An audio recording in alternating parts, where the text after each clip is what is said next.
am 32 years old, and up until last Friday, I thought I had the perfect life. I live in a quiet, upscale suburb just outside of a major metropolitan area. I have a solid job in tech, a beautiful home, and a golden retriever named Buster. More importantly, I had a wife. Her name is Chloe. She's 30, incredibly sharp, and we've been married for 4 beautiful years. Or at least, I thought they were beautiful. To understand how my entire world blew up in the span of 5 minutes, you need to know about Marcus. Marcus was Chloe's work bestie. He joined her corporate marketing firm about a year ago, and suddenly, his name was in every single conversation at the dinner table. Marcus said this hilarious thing today. Marcus thinks we should try this new restaurant. Marcus helped me close my biggest account. Every time I brought up how uncomfortable I was with how close they were getting, Chloe would roll her eyes and pull out the classic defense mechanism. She'd tell me I was being deeply insecure. She insisted that Marcus was just a friend, or better yet, literally like a brother to her. I didn't want to be that toxic, controlling husband who dictates who his wife can talk to. So against my better judgment, I forced myself to swallow the doubt. I chose to trust her. That was my first mistake. Fast forward to last week.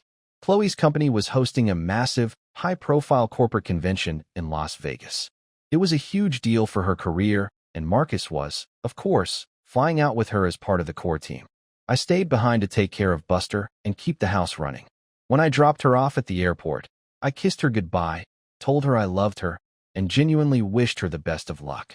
I expected her to be busy, but I expected her to be professional. It was 2:30 a.m. on a Friday night when the nightmare officially started. I was fast asleep when my phone began buzzing aggressively against my nightstand. The sharp vibration woke me up out of a dead sleep. Fumbling in the dark, I grabbed the phone, shielding my eyes from the blinding glare of the screen. It was an image message from Chloe. I opened it, expecting a picture of a fancy corporate dinner or a view of the Vegas Strip. Instead, my eyes strained to process a blurry, chaotic, drunken photo. It was Chloe and Marcus. They were standing underneath the neon lights of what looked like an incredibly tacky, low-budget Elvis wedding chapel. Both of them were flushed red, grinning like idiots, and holding their hands up to the camera. Wrapped around their ring fingers were cheap, plastic souvenir wedding bands. Then, I saw the caption beneath the photo. It read exactly, "Married my coworker. Don't wait up." My heart instantly dropped straight into my stomach. The air left my lungs. In a blind panic, I immediately pressed the call button. It rang once, then twice, and went straight to voicemail. I tried again. Voicemail. My hands shaking, I fired off a text message. "Are you serious? What is this? Answer your phone." I stared at the screen, watching the bubbles. The read receipts turned to read. She had opened the texts. She saw my panic. And then, she completely ignored me.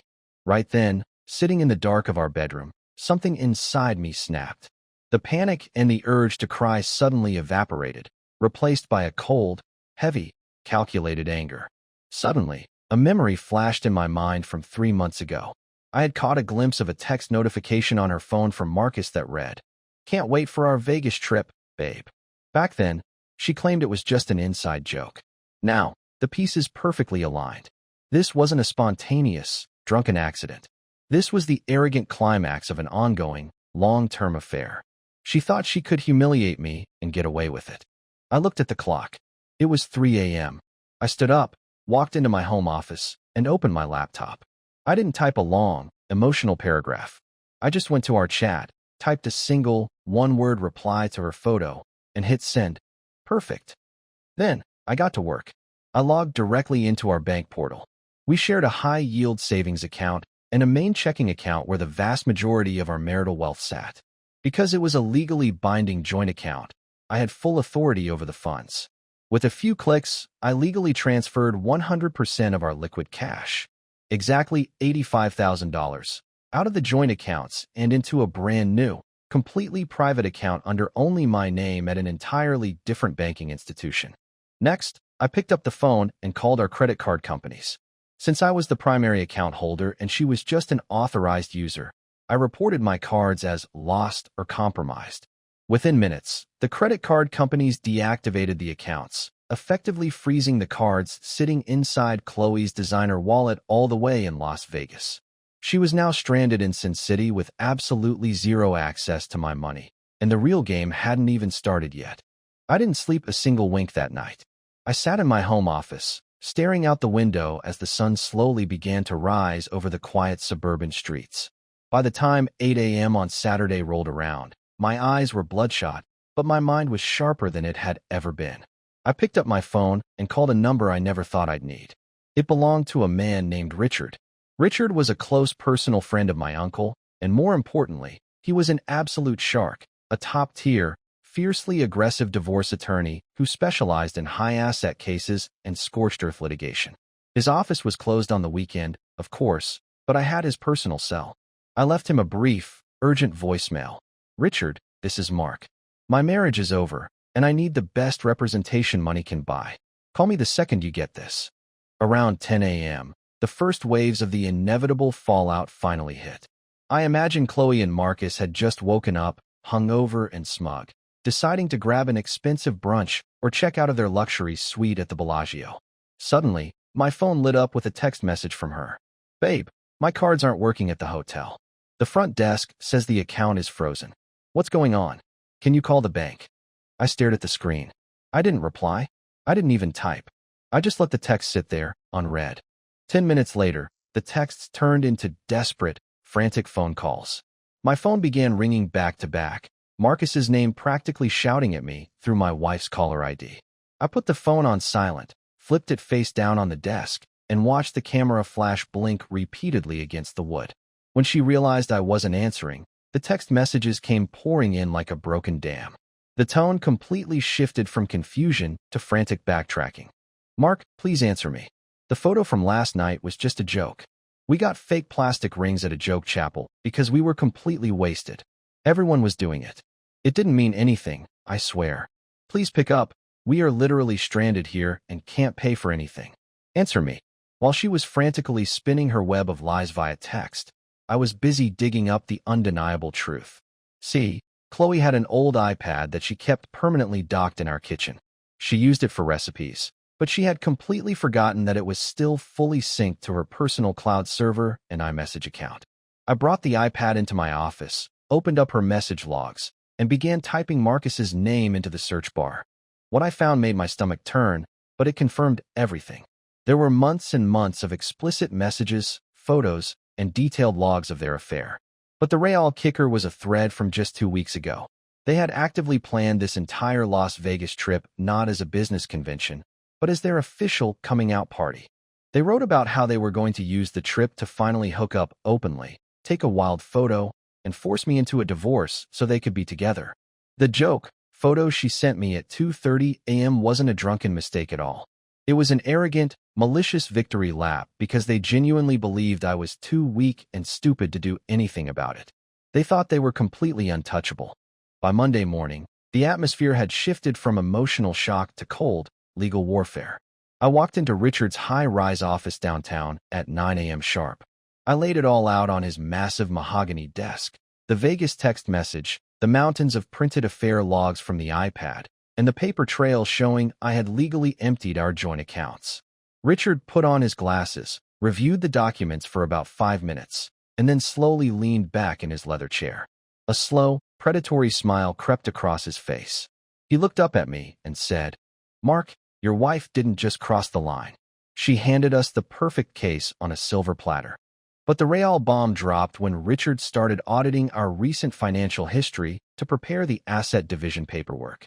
I had brought copies of all our bank statements, including a private high-yield account that held a substantial personal inheritance left to me by my late grandfather.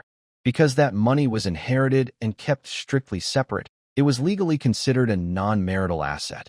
Chloe had absolutely no legal right to touch it. As Richard scanned the inheritance account history from the previous week, he suddenly stopped. "Mark, did you authorize a $20,000 wire transfer last Tuesday?" My heart stopped. "No, I haven't touched that account in a year." We pulled up the digital transfer slip. There it was. A $20,000 withdrawal, routed directly to Marcus's personal bank account to cover a massive day trading debt he owed. At the bottom of the authorization form was a digital signature meant to look exactly like mine. Chloe had forged my signature to steal my inheritance money to fund her Vegas trip and bail out her boyfriend. Richard's eyes lit up. "This changes everything," he said, his voice dropping into a serious tone. "Taking money from a joint account during a breakup is a civil dispute. Forging a signature to withdraw money from a private, non-marital asset account is grand theft and financial fraud. That is a straight-up felony." Richard asked me what I wanted to do. I didn't hesitate for a single second. "I want to press full criminal charges," I replied. We immediately contacted the local police department and filed a formal report for grand theft and identity fraud, providing them with the forged documents and bank tracking numbers. Because of the clear evidence and the high dollar amount, the detective fast-tracked the paperwork, securing a formal arrest warrant. Now, it was time to set the trap. I logged into our shared airline account and pulled up Chloe's travel itinerary. She and Marcus were scheduled to fly back from Las Vegas that very afternoon, with their flight landing at our local international airport at exactly 4:30 p.m. I called the local airport police precinct, connected with the duty sergeant, and provided them with the active case number, the grand theft warrant information, and Chloe's exact flight number, arrival gate, and seat assignment. The airport police confirmed they would have officers waiting at the gate the moment the plane landed. The stage was set, the trap was snapped shut, and Chloe had absolutely no idea what was waiting for her on the tarmac. By 4:15 p.m. on Monday, I was standing in the international airport terminal, right outside the secure exit gate where passengers emerge after clearing baggage claim. The airport was bustling with travelers, but I stood completely still, leaning against a concrete pillar. In my right hand, I held a single, crisp manila envelope. Inside that envelope were the freshly filed divorce papers, stamped by the family court just a few hours prior. My heart was beating fast, but it wasn't out of fear. It was the adrenaline of knowing that the trap was about to spring shut. At exactly 4:45 p.m., the passengers from the Las Vegas flight finally started filtering through the glass doors. I kept my eyes locked on the crowd. After a few minutes, I spotted them. Chloe and Marcus were walking side by side, dragging their carry-on luggage. They looked absolutely miserable. The glamorous, high-rolling aura they had in that Vegas photo was completely gone. They looked exhausted, disheveled, deeply stressed, and they were actively sniping at each other as they walked. I found out later they'd spent the last 48 hours begging their corporate coworkers for cash just to buy food and affordable standby plane tickets because Marcus's personal credit was maxed out. As they neared the exit, Chloe looked up and made direct eye contact with me. I watched the emotions flash across her face in real time.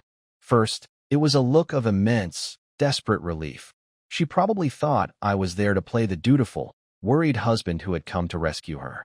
But within a split second, that relief hardened into pure, unadulterated anger. She marched right up to me, her voice echoing across the tiled terminal floor. "Do you have any idea what you put me through?" she shouted, attracting stares from several passing travelers. "You embarrassed me in front of my entire team. My cards were completely dead. We couldn't even pay for brunch or check out properly. What the hell is wrong with you?" I didn't argue. I didn't raise my voice. I didn't say a single word. I simply took a step forward, raised the manila envelope, and pressed it firmly against her chest. I looked her dead in the eyes and said, "You're served. Don't bother coming back to the house. The locks have already been changed." Chloe froze, her jaw dropping as she looked down at the paperwork. But before she could even open the envelope, let alone scream at me, two heavily built, uniformed airport police officers stepped out from behind the security barrier, accompanied by a sharp-looking, plainclothes detective. The detective stepped right into Chloe's personal space, flashing his badge. "Are you Chloe?" he asked in a cold, professional tone.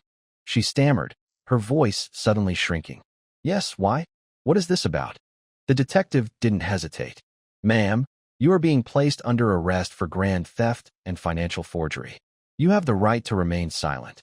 The entire terminal seemed to go quiet as the officers stepped forward.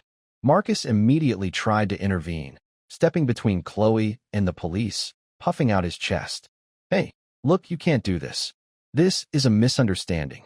You guys are making a huge mistake," he yelled, drawing an even larger crowd of staring onlookers. One of the uniformed officers stepped up, putting a hand on his taser. "Sir, Step back right now, or you will be arrested for obstruction of justice. This is your only warning. Marcus went pale and instantly took 3 steps back, completely abandoning her. Chloe completely broke down.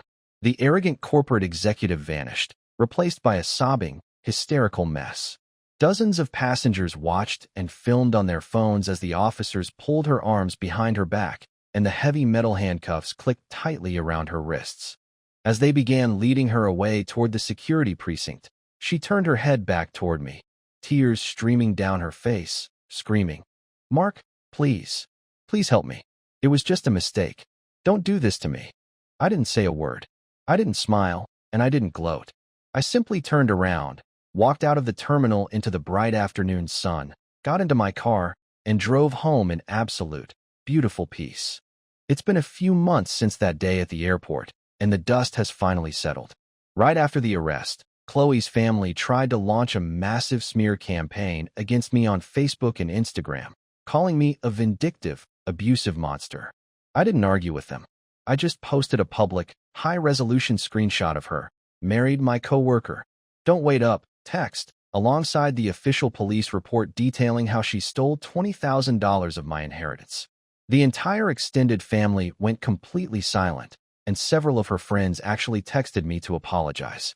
Because of the overwhelming evidence of both the affair and the felony bank fraud, our divorce mediation took less than an hour.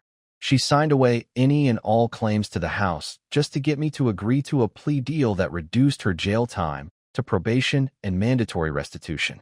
As for Marcus, someone anonymously forwarded the police report and the HR logs to their corporate headquarters. He was fired within 48 hours for gross ethics violations and is currently broke. I kept the house, kept the $85,000 I moved out of the joint account, and Buster and I are doing amazing. I'm happily single, entirely free, and life has never been better.